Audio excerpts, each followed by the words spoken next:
केवल मान लिया है और लगता है कि हमारा है। किसी से पूछो कि ये शर्ट किसकी है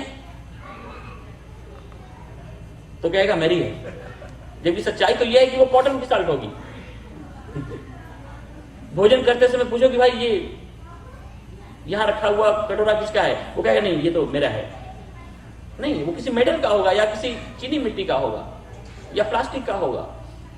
तो संसार की बनी हुई हर चीजें लगता है कि नहीं मेरी हैं, क्योंकि मेरे लिए हैं, जबकि संसार कभी भी हमारा नहीं था, है भी नहीं और होगा भी नहीं। भगवान सदा से हमारे थे, आज भी हैं और कल भी रहेंगे। ऐसे परम तत्व का जो कि वास्तविक में हमारा है, उसके साथ रिलेशन जो है बनाना नहीं है, बना हुआ है, बस केवल जान लेना है, उसको अपना लेना है, उसको मान लेना है। भगवान ने कहा क्षिप्रम भव धर्मात्मा, एक बार केवल परमात्मा को इतना मान लो कि भगवान हमारे हैं, भगवान मेरे लिए हैं, मैं भगवान का हूं और पूरा का पूरा हमारा जीवन भगवान के लिए है। भगवान ने कहा इतने मानने मात्र से क्षिप्रम भवति धर्मात्मा, और फिर तो सस्वद शांतिम निगच्छति, प्रसन्नता के लिए, शांति के लिए, स्वास्थ्य के लिए, आनंद के लिए, ज्ञान के लिए उसे किसी का मोहताज होना ही नहीं पड़ेगा। और भगवान ने कहा कि कौन्तेय प्रति जाने ही न में भक्ता प्रणश्यति, एक बार भी किसी व्यक्ति ने मेरे साथ अगर अपने जीवन को, अपने विचारों को, अपने हर रंग ढंग को, अपने स्वभाव को, अपने मनोवृत्तियों को जोड़ दिया हो तो फिर हे कौन्तेय प्रति जाने ही, ये मेरी प्रतिज्ञा है, ये मेरा प्रण है, ये मेरा वादा है, ये मेरी प्रॉमिस है कि उसको कभी भी मैं अकेला होने ही नहीं देता हूं। कभी भी उसका विनाश, कभी भी उसका नुकसान, कभी भी उसका मैं अहित किसी भी कीमत पर मुझे स्वीकार नहीं है। तो ऐसे परम तत्व को जो कि हमारा था, है और रहेगा, कभी हम याद भी नहीं करते। भगवान ने कहा एक बार भी जो व्यक्ति मुझे याद करता है, भगवान ने कहा कि अर्जुन ये यथा माम प्रपद्यन्ते तांस तथैव भजाम्यहम्। देखो, लाख आप पैसे को प्रेम करो, कभी धन ने, कभी पैसे ने आपको कहा आई लव यू, या कोई जब चोर लेकर के जाएंगे तो कहेगा हे मत मुझे ले जाओ क्योंकि इसने मेरे लिए बहुत कष्ट उठाया है, मुझे किस तरह से इसने प्राप्त किया है। संसार की वो कोई भी सिचुएशन, कोई भी परिस्थिति, कोई भी पदार्थ, कोई भी लोग, पूरा का पूरा आप जीवन उनके लिए बिता दो, फिर भी वो आपके होने वाले नहीं। अरे किसी के लिए मर जाओ तो भी वह व्यक्ति आपका नहीं होगा। किसी ने बड़ा अच्छा लिखा है कि निकला मेरा जनाजा तो सारा शहर निकला, निकला मेरा जनाजा तो सारा शहर निकला, केवल वे नहीं निकले जिनके लिए जनाजा निकला। तो संसार ही ऐसा है। भगवान ने कहा कि मैं सदा से जो तुम्हारा हूं, एक बार मेरे साथ अपनापन, मैत्री, एक रिलेशन, एक रिश्ता केवल मान करके देखो। अगर कोई मिस्टेक है, कोई गलती है तो केवल हमारी तरफ से है। भगवान ने कहा ये यथा माम प्रपद्यन्ते तांस तथैव भजाम्यहम्, जो लोग जिस तरह से, जिस भाव से, जैसे जहां पर बैठे बैठे भी मुझे याद करते हैं, भगवान ने कहा अर्जुन मैं भी उनको उसी तरह से, उसी भाव से, वैसे ही याद करता हूं। आप लोग यहां जो बैठे हो भगवान के लिए, निश्चित मानो कि आप लोग ही भगवान के लिए समय बिता रहे हो, निकाल रहे हो, ऐसा नहीं है। भगवान भी आपके लिए कहीं बैठे होंगे। भगवान ने कहा किसी का कर्ज हमें स्वीकार ही नहीं है। अगर आप लोग भगवान को याद करोगे तो निसंदेह मानो कि भगवान भी आपको याद करेंगे। आप अपने हृदय में भगवान को बसाओगे तो भगवान ने कहा निवसिष्यसि मय्येवा अत ऊर्ध्वं न संशयः, तुम भी हमारे हृदय में निवास करोगे, इसमें किंचित मात्र भी संदेह के लिए स्थान ही नहीं। मैंने सुना एक व्यक्ति कहीं जाने के लिए निकला तो थोड़ी दूर गया होगा, तब तक अचानक आवाज आई रुक जाओ, ठिठक करके वो रुक गया। तब तक उसने देखा कि बहुत बड़ी बिल्डिंग उसके सामने ही गिर पड़ी। उसने कहा, अरे थोड़ी सी दूर और गया होता तो ये बिल्डिंग मेरे ऊपर होती। फिर उसने भगवान को थैंक्स दिया, धन्यवाद दिया और आगे की राह ली। कुछ दिन के बाद फिर वो कहीं जाने के लिए निकला था, तो ऐसे ही आवाज आई, रुक जाओ, और वहीं ठिठक करके रुक गया। उसने देखा बहुत बड़ी ट्रक, और यहां वो अमेरिका वाली ट्रक, इंडिया की नहीं। जैसे लगता है 2-3 इसमें डिब्बे और जुड़ जाए तो ट्रेन ही हो जाए। वैसी ट्रक रॉन्ग साइड से रौंदती हुई निकल गई। उसने कहा, ओहो, 2 कदम भी हम आगे गए होते तो इस ट्रक के मैं नीचे होता। फिर उसने भगवान को धन्यवाद दिया और फिर आगे की उसने राह ली।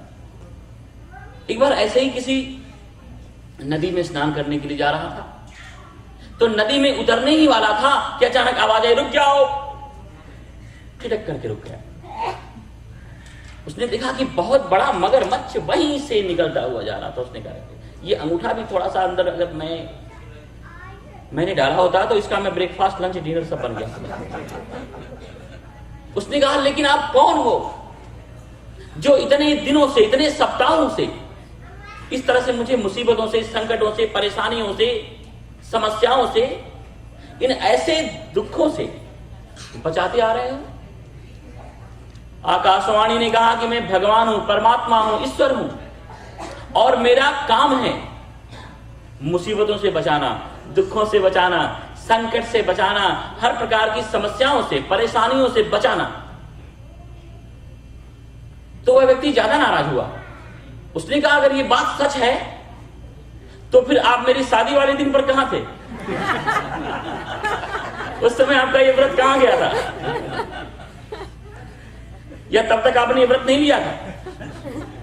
भगवान ने कहा कि नहीं, उस समय भी हमारा ये व्रत था, तो फिर आपने मुझे बचाया क्यों नहीं? भगवान ने कहा, तब तक तुमने मुझे अपने हृदय में बसाया नहीं था, तब तक तुम आध्यात्मिक नहीं बने थे, तब तक तुम धर्म को, इन अद्भुत ऐसे सत्संग को, शास्त्रों को, अलौकिक विलक्षण परमात्मा के द्वारा बताई गई बातों को, इसके ऊपर तुम मुख्यता से कभी अपने जीवन में तब तक, उस समय तक अमल नहीं कर रहे थे।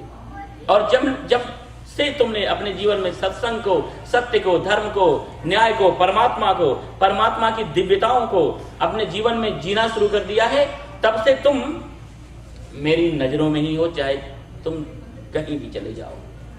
तो भगवान ने कहा, ये यथा माम प्रपद्यन्ते तांस तथैव भजाम्यहम्। जो लोग मुझे जिस तरह से, जिस रूप में, जिस भाव से भजते हैं, पार्थ मैं भी उनको उसी रूप में, उसी भाव से भजता हूं। अर्जुन ने कहा, कोई बहुत सरल सा साधन बता दो ना, जिससे हर व्यक्ति, हर देश में, हर परिवेश में जीने वाला व्यक्ति, हर परिस्थिति में जीने वाला व्यक्ति आपको सहज में ही पा सके। भगवान ने कहा, सुनो, लेकिन मुश्किल यह है कि आप सभी लोगों को बोलना पड़ेगा। मन मना भव मद्भक्तो मद्याजी माम नमस्कुरु मामे वैश्यसि युक्त्वैव मात्मानं मत्परायणः। भगवान ने कहा, मेरे परायण बन जाओ। जिस तरह से तुम भोग परायण हो, लोगों के परायण हो, संसार के परायण हो, जिस तरह से तुम स्वार्थ परायण हो, जिस तरह से लोभ परायण हो, जिस तरह से तुम्हें पैसा ही हर जगह दिखाई पड़ता है, उस तरह से तुम मेरे परायण बन जाओ। अर्जुन ने कहा, लेकिन बहुत मुश्किल है, सब ऐसा नहीं कर सकते। भगवान ने कहा, चलो ऐसा नहीं कर सकते हो तो मन मना भव, अपने मन को मेरे साथ मिला दो, अपने विचारों को, मतलब अपने मन को पवित्र बनाओ, अपने विचारों को पवित्र बनाओ, अपने जीवन को साथ जोड़ दो। मन मना भव। अर्जुन ने कहा, ये भी बहुत मुश्किल है। जो सदियों से, अनंत जन्मों से जो हमारा मन भोगों में, वस्तुओं में, पदार्थों में, ऐश्वर्यों में उलझा हुआ है, उसको अचानक कैसे उसमें से निकाल करके और आपके साथ लगा दे। भगवान ने कहा, चलो मत भक्तो, मेरे भक्त बनो। अर्जुन ने कहा, ये तो बहुत मुश्किल है, हम संसार में इतने जगह विभक्त हैं कि उन अनेक स्थानों पर विभक्त होते हुए इस तरह से हम रच पच गए हैं कि अपने मन को, अपने अस्तित्व को, अपने वृत्तियों को वहां से निकाल करके और उस विभक्त पने को मिटा करके आपका भक्त बनना बहुत मुश्किल है। भगवान ने कहा चलो अगर ये भी नहीं कर सकते हो तो मध्या जी मेरा पूजन करो। अर्जुन ने कहा लेकिन पूजन के लिए समय चाहिए। यहां समय किसके पास है? लोग बेचारे 5 बजे उठ जाते हैं और उठ करके तैयार होते हैं, तब तक 6 बज जाता है। 6 बजे गैरेज खोल करके गाड़ी निकालें, बस एक्सीलेटर दबाते हैं, सीधे काम पर। वहां से दिन भर काम करके थके हारे मादे घर पे आते हैं और आने के बाद तो ढेर सारे कितने काम होते हैं। तो आपके पूजन के लिए समय ही कहां से निकलेगा? भगवान ने कहा चलो अगर ये भी नहीं कर सकते हो तो माम नमस्कुरु, मुझे नमस्कार करो। अब नमस्कार करने में तो कुछ नहीं लगता ना, समय नहीं लगेगा। नमस्कार करने में कोई विशेष सिचुएशन, कंडीशन, परिस्थिति की आवश्यकता नहीं है। लेकिन नमस्कार किस तरह से हमें करना है?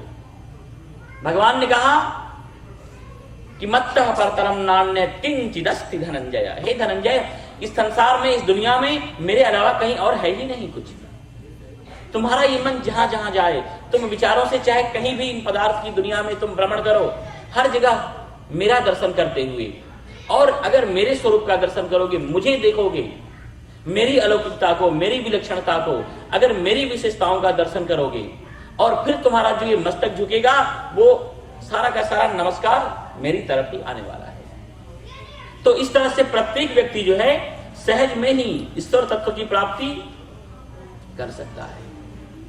और अब कल के अनुसंधान को लेते हुए एक बार फिर से उन अद्भुत अलौकिक विलक्षण 16वें अध्याय का स्मरण कर लें, जो अध्याय की परमात्मा को बहुत प्रिय है, बहुत अच्छा लगता है, जिसमें परमात्मा ने अच्छाइयों और बुराइयों के द्वारा, भगवान ने कहा कि ये अच्छाइयां अगर आपके जीवन में आ जाएं तो पूरा का पूरा आपका जीवन इतना सज जाएगा, इतना श्रृंगारित हो जाएगा, इतना सुंदरतम बन जाएगा कि भगवान आपके प्रेमी, दीवाने, आशिक हो जाएंगे। भगवान आपके पीछे पीछे चलेंगे और पूरा का पूरा जीवन हमारा पवित्र हो जाएगा, परमात्ममय हो जाएगा। भगवान ने कहा कि लेकिन इन 6 बुराइयों में से अगर एक बुराई का भी आश्रय हमारे जीवन में बना रहा तो भी हमारा जीवन भगवान के अंदर बैठे हुए होने के बावजूद भी अशांतिमय, नरकमय, बीमारियों का घर और दुखों का पहाड़ की तरह बना रहेगा। इसलिए प्रत्येक व्यक्ति के लिए जिसको इसी जीवन में भगवान की प्राप्ति करनी है, आनंद की प्राप्ति करनी है, जीवन को पवित्रताओं के रंग में रंगना है, भगवान ने कहा इन 26 अच्छाइयों में से किसी एक का भी अपनी रुचि, अपने स्वभाव और अपनी सामर्थ्य, कैपेसिटी के अनुसार किसी एक का भी आश्रय कर लो, शेष सारे के सारे आ जाएंगे। और ये जो अच्छाइयां हैं, ये जो दैवी संपदाएं हैं, ये हमारे जीवन को परमात्मा तक पहुंचाने वाले हैं। और जो बुराइयां हैं उनको अवेयरनेस के द्वारा, जागृति के द्वारा, सत्संग के द्वारा धीरे धीरे अपने जीवन में से हमें उनको निकालना है और उनसे छुटकारा प्राप्त करना है।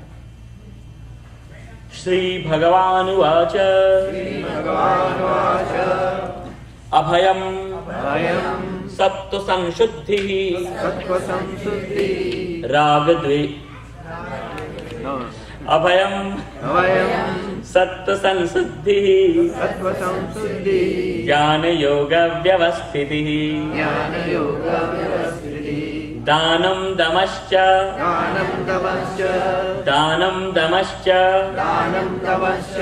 यज्ञश्च स्वाध्यायः तप आर्जवम्।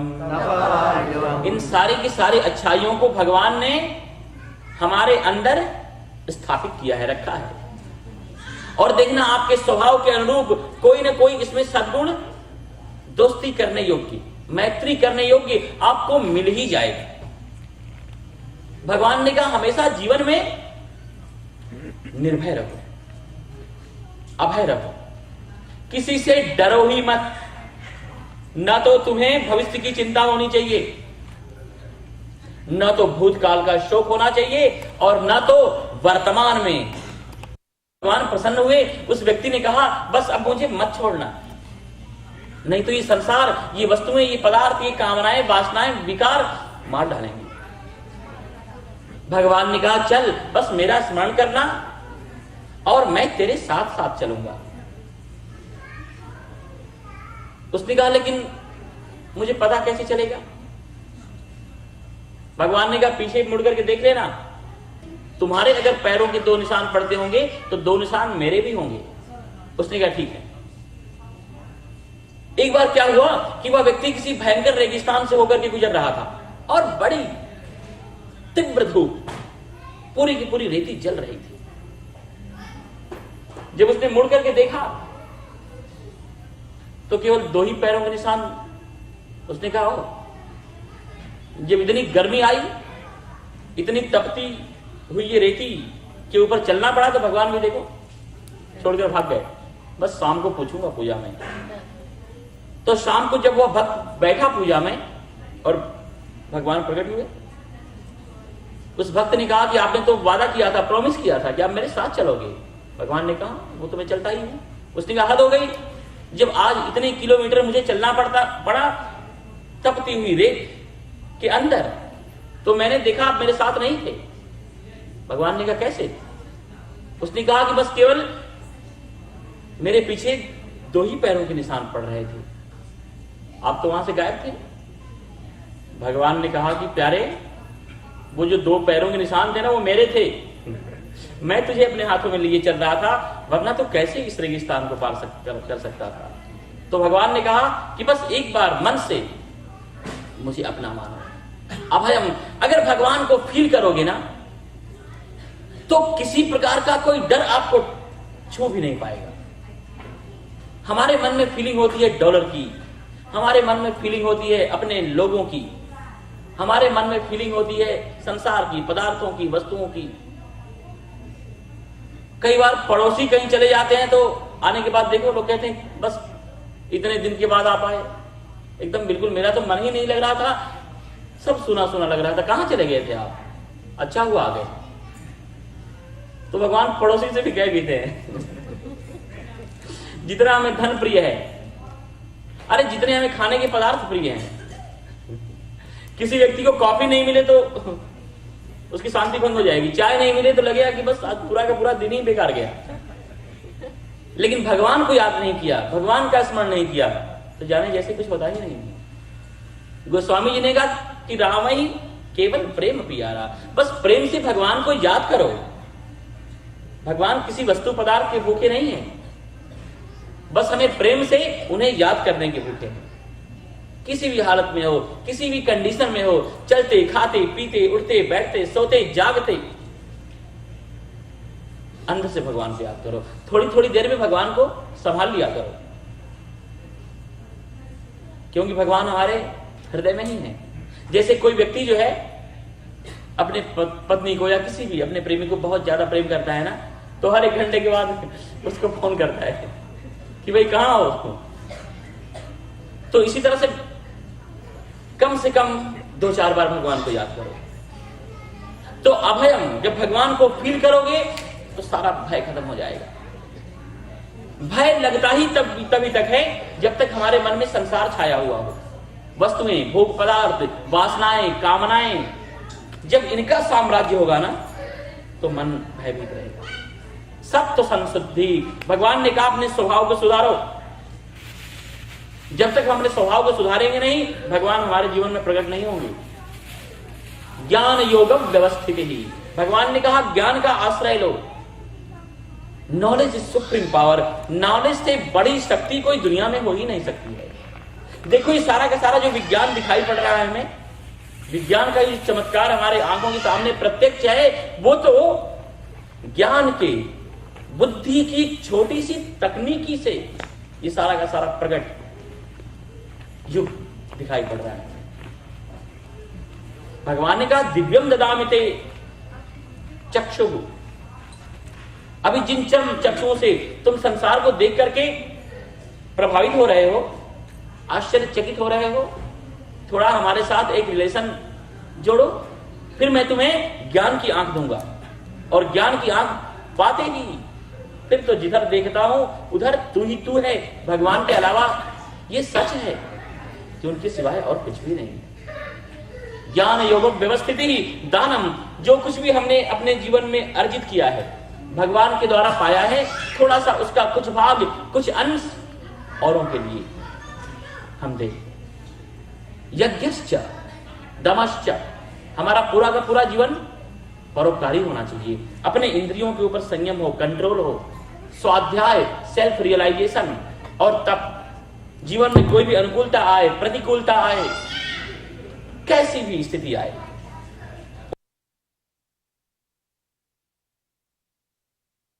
क्योंकि सब कुछ भगवान के द्वारा ही भेजा गया है। आर्जवम, अपने स्वभाव की जो सुंदरता है, स्वभाव की जो सज्जनता है, स्वभाव की जो मधुरता है, उसको किसी कीमत पर मत छोड़ो, मत जाने दो।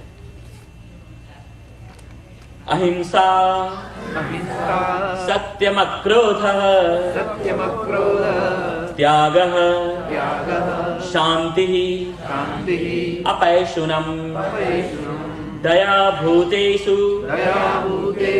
अलोलुप्त्वम्, मार्दवम्, ह्रीरचापलम्। भगवान ने कहा अहिंसा। अहिंसा मतलब अपने विचारों को भी, अपने रुचि को भी किसी के द्वारा मनवाने की कोशिश मत करो। ऐसा भी मत सोचो कि हम जैसा चाहते हैं, हमारी जैसी रुचि है, हमारा जैसा इंटरेस्ट है, बस सभी उसको ही फॉलो करें। ये भी हिंसा है।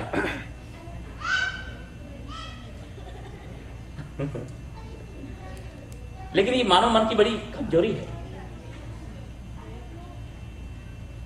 भगवान ने भगवत गीता में इतने ढेर सारे मार्ग बताए, कहीं भी ऐसा नहीं कहा कि अर्जुन तुम्हें यही करना है। सब कुछ बताने के बाद कहा कि हे पार्थ, अब यथा इच्छा से तथा कुरु। मैंने तुम्हारे समक्ष सारे अच्छाइयों के मार्ग खोल दिए हैं, सारे धर्म, सारी आध्यात्मिकता, समस्त पवित्रता और परम तत्व तक पहुंचने के जितने भी मार्ग हो सकते हैं, जितने भी संभावनाएं हो सकती हैं, सबको मैंने अनावृत कर दिया है, खोल दिया है। अब जिस पर तू चलना चाहे चल सकता है। पवित्रता का मार्ग चुनना हो, धर्म का चुनना है, स्वर्ग का मार्ग चुनना है, मुक्ति का मार्ग चुनना है। अरे आपको आश्चर्य होगा, भगवान ने नरक के मार्गों की भी चर्चा की है इसमें। शायद किसी को नरक जाने की इच्छा हो जाए तो भगवान ने कहा तुम्हारे लिए भी इसमें सुविधा है। भगवान ने नरक के 3 राजमार्ग बताए। आपकी इच्छा हो तो मैं बताऊं, मैं बताऊं नरक के राजमार्ग जो भगवान ने कहे हैं। मतलब कुछ जाने की तैयारी है? तो फिर क्यों जानना चाहते हो? जिस मार्ग पर जाना ही नहीं है। फिर भी भगवान ने कहा है, शायद ये भी हो सकता है ना, भगवान ने इसलिए भी कहा हो कि पता नहीं शायद हम उसी मार्ग पर तो नहीं चल रहे हो, इसलिए जान लेना शायद बड़ा जरूरी है।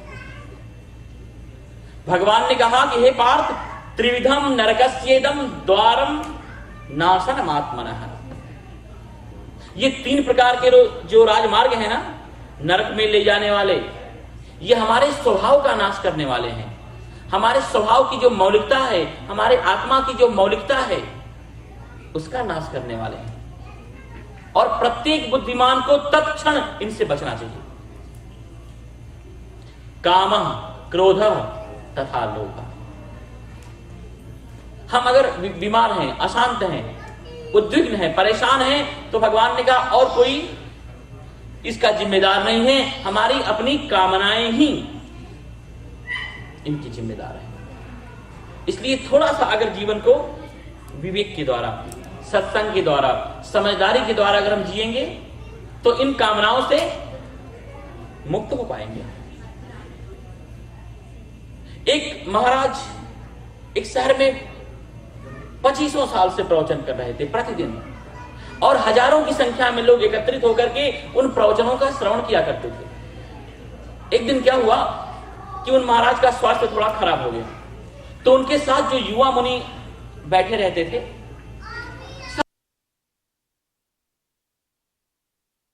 इतने वर्षों से देख रहे हैं कि बस केवल आप बैठ करके सुनते ही हो, आज तक कभी आपने कुछ हमें उपदेश नहीं दिया।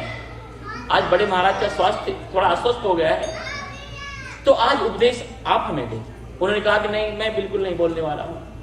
जब लोगों ने बहुत ज्यादा, तो उन्होंने कहा ठीक है, मैं बोलने के लिए तैयार हूं, लेकिन मेरी कुछ शर्तें हैं, कंडीशन है। अगर मानोगे तो फिर मैं उपदेश दूं, प्रवचन करूं। लोगों ने कहा कि हाँ, हम मानेंगे, आप तो धर्मगुरु हो, आपकी बात और हम नहीं माने, ये कैसे हो सकता है। उनकी आवाज थोड़ी गंभीर हुई, कहा कि अच्छी तरह से सोच लो, मानोगे। लोगों ने सोचा कि इतने साल के बाद बोलने के लिए जा रहे हैं, पता नहीं क्या कह दें। अगर ये कह दें कि तुम्हारे तिजोरियों में जितने भी पैसे हैं ला करके यहां रख दो, तो ये तो कैसे हो सकता है। तो भीड़ में से एक व्यक्ति जो है खड़ा हुआ, उसने कहा स्वामी जी, अगर आप हम लोगों से पैसे ना मांगो, फिर तो आप जो भी कहोगे हम मानने के लिए तैयार हैं। स्वामी जी ने कहा कि अरे, हमारे पास कोई आश्रम नहीं है, कोई मिशन नहीं है, हमारा कोई थैली लेकर हम नहीं घूमते, तुमने सोच भी कैसे लिया कि पैसे मांगेंगे, और ये पैसे लेकर हम करेंगे क्या। जो न मिले तो भी नींद नहीं आती, और मिल जाए तो भी नींद नहीं आती है, तो नहीं चाहिए हमें तुम्हारे पैसे, अपने पास ही रखो। फिर तो लोग बड़े खुश हो गए, अरे वाह, महाराज तो ऐसे ही चाहिए। तो लोगों ने कहा हाँ, अब तो आप जो भी कहोगे ना हम मानेंगे ही। महाराज ने कहा अच्छी तरह से सोच लो, मानोगे। लोग के बीच में फिर से सन्नाटा छा गया कि पता नहीं ये क्या कहना चाहते हैं। लोगों ने सोचा कि अगर ये कह दें कि तुम्हारे जो बच्चे हैं ला करके मुझे दे दो, तो हमें तो अपने बच्चों को डॉक्टर बनाना है, इंजीनियर बनाना है, वकील बनाना है, व्यापारी बनाना है। जिस रास्ते पर हम चल रहे हैं उस रास्ते पर ले जा रहा है, धर्म के लिए, अध्यात्म के लिए, स्वामी जी लोग के लिए नहीं। एक व्यक्ति ने खड़े होकर कहा कि महाराज, अगर आप हम लोगों से हमारे बच्चे ना मांगो, तो फिर तो आप जो भी कहोगे ना हम मानने के लिए तैयार हैं। स्वामी जी ने कहा तुम्हारे बच्चे भी तुम्हारी तरह हैं, हमें नहीं चाहिए, ले जाओ। सच में कईयों के बच्चे तो इतने शरारती होते हैं, इतने शैतान, लगता है कि भगवान बचाए। एक शहर में भूकंप आ रहा था, तो एक परिवार ने सोचा कि अपने बच्ची को कहीं दूसरी जगह हम कुछ समय के लिए भेज दें, फिर थोड़ा सा जब कुछ शांत हो जाएगा तो हम इसको वापस लाएंगे। तो उस बच्चे को दूसरे गांव में ले आकर के और उन्होंने अपने किसी रिश्तेदार के यहाँ, दोस्त के यहाँ कहा कि 2-4-6 महीने इसको संभाल के रखो। तो 10 ही दिन में वहां से लेटर आया, उसमें लिखा था कि भूकंप को यहाँ पहुंचा दो और इसको ले जाओ। स्वामी जी ने कहा तुम्हारे बच्चे में नहीं चाहिए,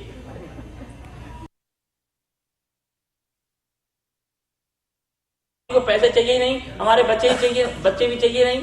फिर तो महाराज आप जो भी कहोगे हम मानेंगे ही। महाराज ने कहा कि अच्छी तरह से सोच लो, मानोगे। लोगों ने कहा ये कहना क्या चाहते हैं। लोगों ने सोचा मान लो अगर ये कह दें कि बस आकर के यहीं हमारे पास ही रुक जाओ, बैठ जाओ, तो कैसे हो सकता है। हम तो बामुश्किल संडे के दिन 1-2 घंटे का समय लेकर के यहाँ आते हैं, हमारे पास तो टाइम ही नहीं है। तो एक व्यक्ति ने बड़े डरते डरते सहमते हुए कहा कि स्वामी जी महाराज, अगर आप हम लोगों से हमारा समय ना मांगो, फिर तो जो भी कहोगे हम मानेंगे। स्वामी जी ने कहा ठीक है, चलो तुम्हारा हम समय भी नहीं मांगेंगे। लोग बड़े खुश हो गए, अरे वाह, स्वामी जी पैसे मांगेंगे नहीं, बच्चों को हमसे लेंगे नहीं, और समय भी नहीं मांगेंगे। फिर तो लोगों ने कहा कि महाराज अब जो भी कहोगे हम तैयार हैं, बोलो आपके लिए हम क्या करें। स्वामी ने कहा कि ठीक है, जो कहूंगा वो करोगे, मानोगे। लोगों ने कहा हाँ। महाराज ने इतनी अच्छी बात कही कि आपको बुरा नहीं लगे तो मैं भी कह दूं, लेकिन कल एक दिन का प्रवचन है ना, इसलिए।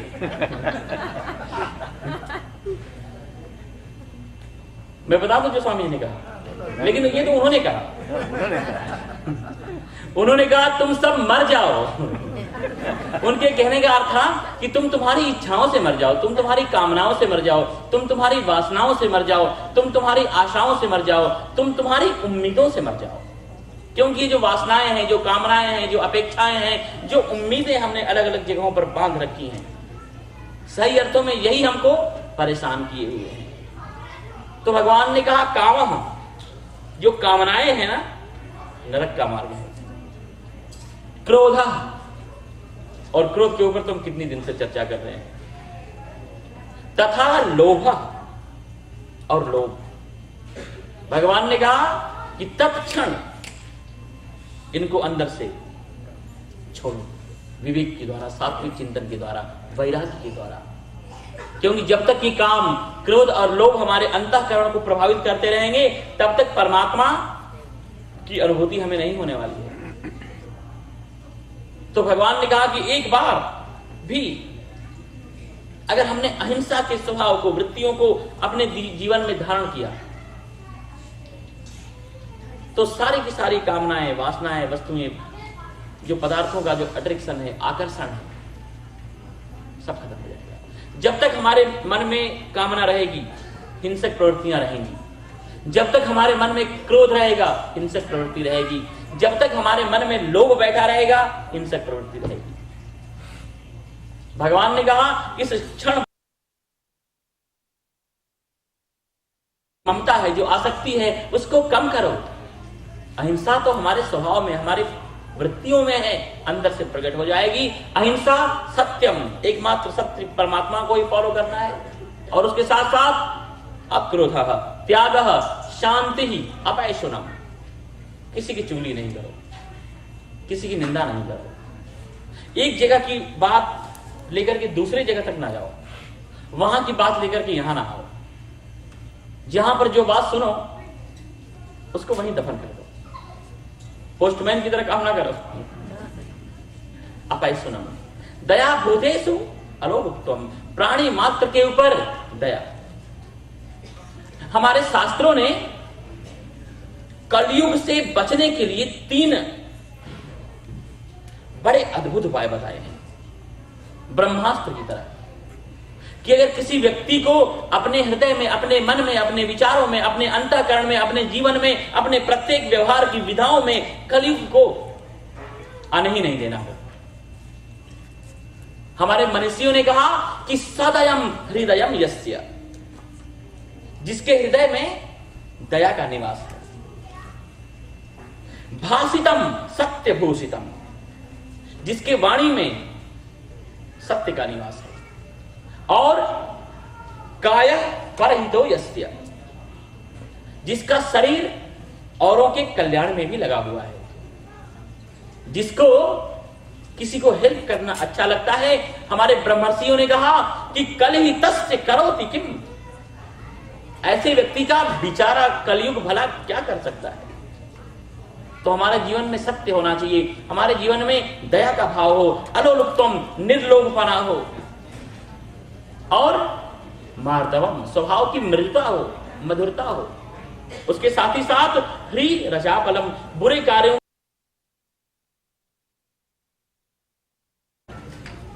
और चंचलता का अभाव। तेजः क्षमा, धृतिः शौचम, अद्रोहो नातिमानिता, भवन्ति संपदं दैवीं अभिजातस्य भारत। भगवान ने कहा, हे भारत, तेजः, जीवन में तेजस्विता होनी चाहिए। और तेजस्विता हमारे जीवन में है, लेकिन जब जब हम वासनाओं के शिकार होंगे, जब जब अपने जीवन में हम, जब जब अपने जीवन में हम लोकेशना के शिकार होंगे, पदार्थों के शिकार होंगे, सुख भोग की लालसाओं के शिकार होंगे, हमारी जो तेजस्विता है वो खत्म होगी। और जब जब अपने जीवन में तपस्या को जन्म देंगे, धर्म को, अध्यात्म को, परमात्मा के प्रेम को जीवन में जन्म देंगे, हमारा पूरा का पूरा जीवन अत्यंत तेजस्वी होगा। तेज, क्षमा, धृति, धैर्य, पेशेंस, और अद्रोह, किसी का द्रोह ना करो। क्योंकि अगर किसी के बारे में आप बुरा सोचोगे ना, तो उसका तो पता नहीं बुरा होगा या नहीं होगा, शायद नहीं होगा, आपने सोचा है तो। लेकिन हमने उसका बुरा सोच करके अपना बुरा तो कर ही लिया। जैसे किसी व्यक्ति को मारने के लिए आप कुछ कंकड़ या मिट्टी का टुकड़ा, पत्थर उठाओ और उसके ऊपर फेंको, तो पता नहीं उसे तो गंदा हो ही गया। अगर कोयले की दलाली करोगे ना तो हाथ काला होगा ही। भगवान ने कहा जिसके बारे में जैसा सोचोगे आपको वही मिलेगा। अद्रोहो नाति मानिता, अपने अंदर श्रेष्ठता का जो अभिमान है, जो अहंकार है कि मैं श्रेष्ठ हूं, मैं बड़ा हूं, इसका अभाव होना चाहिए। देखो जो आनंद छोटे बनकर के रहने में है ना, वो बड़े बनकर रहने में नहीं है। बड़े बनोगे तो परेशान हो जाओगे। एक्चुअली हम जो परेशान हुए हैं ना, वो बड़े बनने पर ही हुए हैं। जब बच्चे जब तक छोटे होते हैं कोई परेशानी होती है, ये कहां से भोजन आ रहा है, कहां से व्यवस्था हो रही है, उनसे कुछ उनका लेना देना ही नहीं होता है। लेकिन जब हम बड़े बन जाते हैं तो सारी की सारी परेशानियां आकर के हमें घेर लेती हैं। छोटे बनने में बड़ा फायदा है, बड़ा आनंद है। कोई भी मिस्टेक करोगे, कोई भी मुश्किल करोगे, निकल जाओगे। लेकिन बड़े बनने के बाद अगर आपने मुश्किल कोई मिस्टेक की, कोई गलती की, तो नहीं निकल सकते। गुरु नानक देव जी ने कहा है कि नानक नन्हे भय रहो, छोटे बन करके रहो। नानक नन्हे भय रहो जैसे वन की दूब। दूब को देखा आपने? अगर आपके घर में पूजा के लिए और अन्य कोई पदार्थ चाहिए तो आपको दुकान मार्केट में जाना पड़ेगा। लेकिन दूब चाहिए, दुर्वा चाहिए तो आपके अपने घर के आंगन में ही, किचन गार्डन में ही, पार्क में ही दूब मिल जाएगी। नानक नन्हे भय रहो जैसे वन की दूब, समय पात झड़ जाएंगे लेकिन दूब खूब की खूब। कभी दूब के ऊपर पतझड़ नहीं आता है। तो भगवान ने कहा कि अंदर से छोटे बन करके रहोगे तो सभी का प्रेम मिलेगा, सभी का स्नेह मिलेगा और भगवान की कृपा भी बरसेगी। लेकिन जब अपने आप को बड़ा मानेंगे, जब बड़प्पन के हम शिकार हो जाएंगे, तो फिर भगवान को लगेगा कि अरे अब तो ये बड़ा हो गया, अब मेरी इसको क्या आवश्यकता है। और जब तक अपने आप को अंदर से हम छोटा मानेंगे तब तक भगवान हमारी चिंता करेंगे, तब तक भगवान जो है वो हमारी फिक्र करेंगे, तब तक भगवान को लगेगा कि नहीं शायद इसको कभी कुछ सहायता की आवश्यकता होगी तो हमेशा हम भगवान की जो है वो नजरों में ही रहेंगे। भगवान ने कहा है पार्थ भवंती संपदम दैवीम अभिजातस्य भारत। हे भारत, दैवी संपदा को जो लोग लिए हुए हैं उनके ये लक्षण हैं। भगवान ने कहा पूरे दुनिया में ये दो ही प्रकार के स्वभाव हैं, दो ही प्रकार की वृत्ति है, रुचि है, इंटरेस्ट है, नेचर है, एक दैवी और एक आसुरी, एक सज्जन और एक दुर्जन, एक अच्छे लोग और एक बेईमान लोग। भगवान ने कहा ये तो अच्छे लोगों के लक्षण है, बेईमानों के लक्षण सुनो। दंभः दर्पः अभिमानश्च क्रोधः पारुष्यमेव च अज्ञानं चाभिजातस्य पार्थ संपदमासुरीम्। भगवान ने कहा हे पार्थ, जो दुर्जन लोग हैं, जो असज्जन लोग हैं, जो समाज को पीड़ा पहुंचाने वाले ही लोग हैं, ये उनके लक्षण हैं। अगर इनमें से एक भी ये दुर्गुण, एक भी ये दुर्विचार, एक भी ये बुराई हमारे जीवन में रह गई तो समझ लो कि पूरा का पूरा जीवन हमारा बेकार चला जाएगा। सिर्फ एक ही गलत कदम उठा था गलत राह शौक में, मात्र केवल सिर्फ एक ही कदम उठा था गलत राह शौक में और मंजिल तमाम उम्र मुझे ढूंढती रही। केवल एक ही बुराई हमारे जीवन में अगर रह जाए, रुक जाए, तो पूरा का पूरा हमारा जो जीवन है खत्म हो जाएगा, नष्ट नाबूद हो जाएगा। भगवान ने कहा कि इन बुराइयों को थोड़ा देखो, इनको जानो, इनसे परिचित हो और इनसे बचो। दंभ, दंभ का आचरण मत करो। जैसा अपने आप को दिखाना चाहते हो, बताना चाहते हो, अच्छी चीज है, वैसे ही हो भी जाओ। दंभ, दंभ का आचरण न करो। अगर प्रेम को बताना चाहते हो तो प्रेम को जियो भी। अच्छाइयों को दिखाना चाहते हो तो अच्छाइयों को अपने जीवन में थोड़ा आने भी दो। दंभ दर्प, किसी भी अपने पदार्थ, वस्तु, लोग, अपनी शक्तियों के ऊपर कभी भी घमंड मत करो।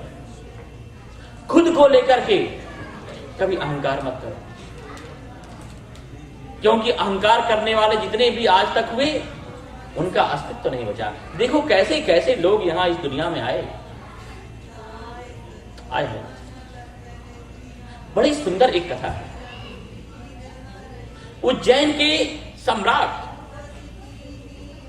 राजा भोज जब बड़े छोटे से बालक 4-5 साल के रहे होंगे, तो उनके पिताजी जब दिवंगत होने लगे तो उस छोटे से अपने बालक का हाथ अपने भाई मुंज के हाथों में उन्होंने दिया और कहा कि जब तक ये बड़ा ना हो जाए तब तक तुम राज्य करना, और फिर उसके बाद न्याय युक्त व्यवहार के साथ इसका पालन पोषण करना, तुम्हें इसकी जिम्मेदारी दिए जा रहा हूं। और दिवंगत हो गए। भोज को गुरुकुल में भेज दिया गया पढ़ने के लिए। एक दिन अचानक मुंज के मन में लोभ पैदा हुआ, और लोभ पैदा हुआ वो पाप को इनवाइट किए बिना रहेगा ही नहीं। मुंज ने सोचा कि अभी तो बालक ही छोटा है, तब तक ठीक है मैं राजा बना हुआ हूं, लेकिन कल ये बड़ा हो जाएगा तो ये राज सिंहासन, ये सत्ता, ये राज्य हमारे हाथों से छिन जाएगा। तो क्यों ना कुछ ऐसा करो कि राज्य सिंहासन सत्ता अक्षुण्ण अखंड और मेरा बन जाए। अब इसका तो एक ही उपाय था कि वो बालक को खत्म कर दो, कत्ल कर दो, मार दो। उसने जल्लादों को बुलाया और कहा कि मुंह मांगी असरफियां ले जाओ, और गुरुकुल में जाकर के और उस भोज को मेरे बहाने से लेकर के घोर जंगल में चले जाना और उसका वध कर देना। वो जल्लाद गए गुरुकुल में और कहा कि राजा मुंज बीमार हैं, इस बालक भोज को देखने के लिए बुलाया है। कुलपति ने जाने दिया और उस छोटे से बालक को लेकर के जब वो भयंकर वन में जंगलों में जाने लगे, उस बालक ने कहा लेकिन ये रास्ता तो उज्जैन की तरफ नहीं जाता है। उन जल्लादों ने कहा कि अरे बालक, हम तुम्हें लेकर उज्जैन ही कहां जा रहे हैं, तो फिर कहां जा रहे हो मुझे लेकर के? उन जल्लादों ने कहा कि हम तुम्हें कत्ल करने वाले हैं, मारने वाले हैं, और इसके लिए हमें लाखों असरफियां मिली हैं, जाने पर और भी मिलेंगी। तुम कुछ आखिरी संदेश देना चाहते हो, कुछ कहना चाहते हो, कुछ मैसेज है तुम्हारा, तो जाकर के आखिर में मुझ को दे देंगे। उस बालक ने कहा जब मुझे मार ही तो फिर आखिरी संदेश का मतलब क्या है? लेकिन हाँ, मैं कुछ कहना भी चाहता हूं। उसने एक वट के पत्ते पर खंजर से अपने लहू से एक इतना सुंदर श्लोक उसने लिखा कि अगर कोई व्यक्ति सच में थोड़ी जागृति के साथ पढ़े ना, तो पूरा का पूरा उसका जीवन ही आमूल रूपांतरित हो जाएगा। उस छोटे से 5-6 साल के बालक भोज ने लिखा कि हे राजन, हे पृथ्वीपति, हे मुंज, मानधाता च महीपत कृत युगालंकार भूतो गतः। सतयुग को सजाने वाले, सतयुग भी जिनसे सुशोभित हो, श्रृंगारित हो, ऐसे सतयुग को सजाने वाले मानधाता जैसे राजा इस पृथ्वी पर आए। कृतयुगालंकार भूतो गतः सेतुर्येन महौधतो विरचिता क्वासौ दशास्यांतकः। समुद्र पर पुल बांध देने वाले भगवान रामचंद्र जैसे लोग इस पृथ्वी पर आए। 10 दिशाएं जिसके भृगुटी मात्र से कंपायमान होती थी, भृगुटी विलोकन सकल सभीता, ऐसा दिग्विजयी पराक्रमी रावण भी इस धरती पर आया, लेकिन आज उसका पता नहीं। अन्य चाप युधिष्ठिर प्रभृतयो